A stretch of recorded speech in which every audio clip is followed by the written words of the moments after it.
Now we're going to turn to India, and Prime Minister Narendra Modi has met with the sole survivor of the Ahmedabad air crash, which claimed the lives of 241 people.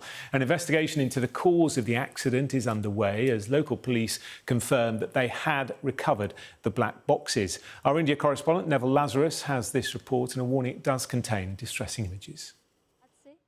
Prime Minister Modi at the crash site, taking stock of the situation. He knows the city well and it's personal. He's been a legislator for over a decade from Ahmedabad when he headed the state of Gujarat. Walking around the debris and the block of flats which were in the flight path of the Air India plane.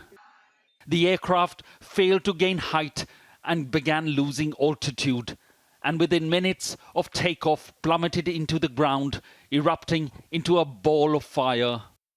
Fully loaded with fuel, the Boeing Dreamliner, bound for London's Gatwick airport, crashed into the residential area. There are investigations still taking place behind at the core place where the crash happened. You can see the blackened buildings in which a number of medical students were living out there. There have been reported deaths and many injuries, several critical. The impact being so great, there's been debris strewn all across this region.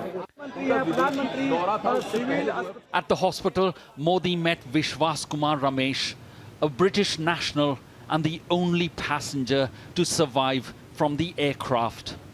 He spoke of his miraculous escape. Everything happened in front of my eyes.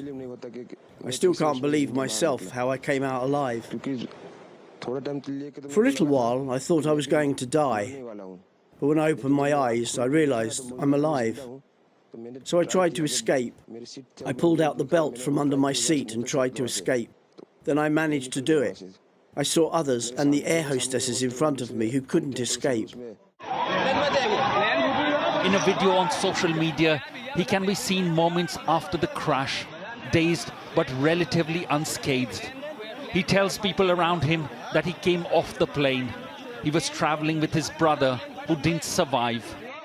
Families grieve outside the hospital. Anand lost 3 members of his extended family, including an infant. All were British nationals from Wellingborough. They were here for a family ceremony. Big loss. But what can we do? We can only blame our fate. It's probably written for us.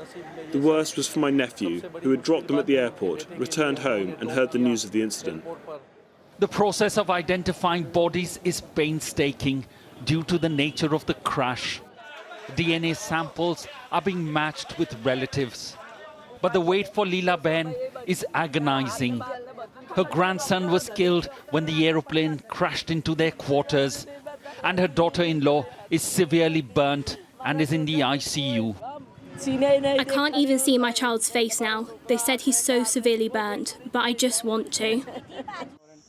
The cause of the crash remains unknown. Investigators will now begin the long and complex process of determining what went wrong. But many families will grapple with the unimaginable loss of one of the worst disasters in India's aviation history. Neville Lazarus, Sky News, Ahmedabad.